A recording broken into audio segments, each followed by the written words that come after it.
This video is sponsored by Godox, but I'm going to do my best to be as clear, as honest, and make this more of a showcase than a fight. I've been working with Aperture Amaran for many years, and I love everything they do. I really do. They're a fantastic company. And I've been working with Godox for many years, and I use both their lights in my studio. So let's get to it. They both come with a case. The Amaran comes with a hard styrofoam case, which I hate with a passion. In fact, I think a lot of people hate it. It's hard to pack, and the actual 60D, not the 60X, broke when it comes to the actual clips. Not the end of the world, but like I said, it's hard to pack.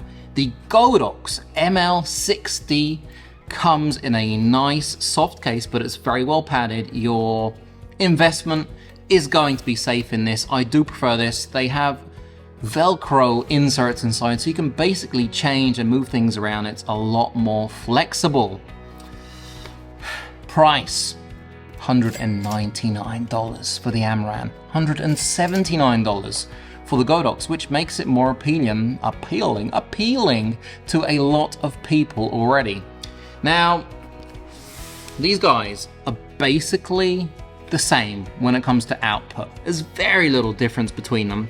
So if I take it out of this case, which is a very nice case, as you can see, except just packing everything in can drive me crazy.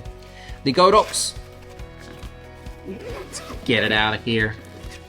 It's just a lot more packable. I mean, like this compared to this it can drive anyone crazy. There is one thing that I'm going to say straight off the bat, in case you're looking for a specific light with a specific mount. The Amaran has a full-size Bowens. The Godox has a mini Godox mount. Now, this means that you can use basically any modifier you want from Bowens on the Amaran 60D or the X. I have both of them. That's really great because there are a lot of Bowens modifiers. They're never ending. Godox has a lot of their own modifiers, and they've been around for a long time. So you have soft boxes, you have silicone covers, rectangular ones. You've got a whole load of different ones you can use. Is it a bad thing? Not really. You can use it in the same way, get the same kind of look, or you can basically just put up a screen and have it bounce, or you can put it through some nice soft material and it will have the same kind of look. Now, they both work via Sony MPF batteries, which is fantastic because you can connect them and you can walk around with them. That is really great. Now, the Amaran has the option to work with DTAP. In fact, I do have a special DTAP cable right here, so I can connect this to a V-mount and it can be powered for hours and hours. Now, you do get the cables with both of these.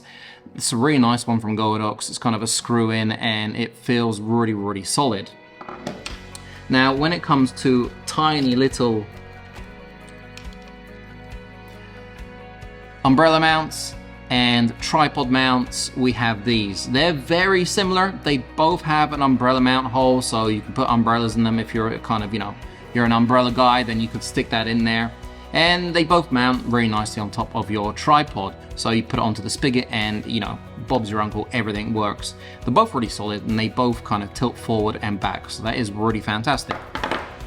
Next thing is that we have the power brick, which is in here somewhere. There you go, the power brick, they're about the same size. The Godox is a little bit smaller, lighter.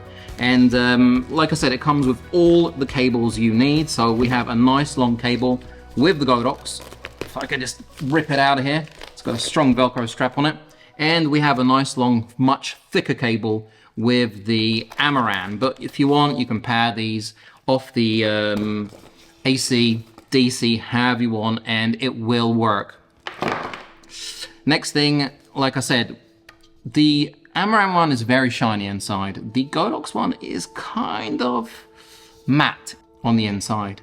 And like I said, the Amaran one is a full Bowens mount, so that's really going to go far. If you have a lot of modifiers already, like myself, I have maybe 40 modifiers from lanterns to soft boxes to everything. I can stick them all on here and they will work. That is really great. Now, the light itself. Oh, one more thing. you get this. There's nothing like this inside the Amaran box. This is a handle, which is really cool because you can also attach it. Here we go.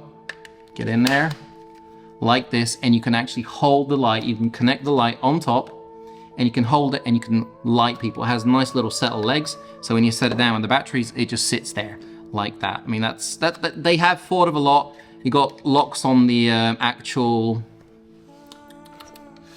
on both of these. You have locks so that the Sony MPF batteries do not slide out. But I think this is really great. I do love that it has the option, but at the bottom, they've also thought about putting it onto a tripod. So you have this little, tiny little screw, so you can screw it on and you don't have to put it on the other mount. The light itself, I mean, these are tiny, tiny lights, but if you look at them sideways, look at that. I mean, at the back, we basically have a massive fan, whereas the fan is on top and on bottom for the Godox.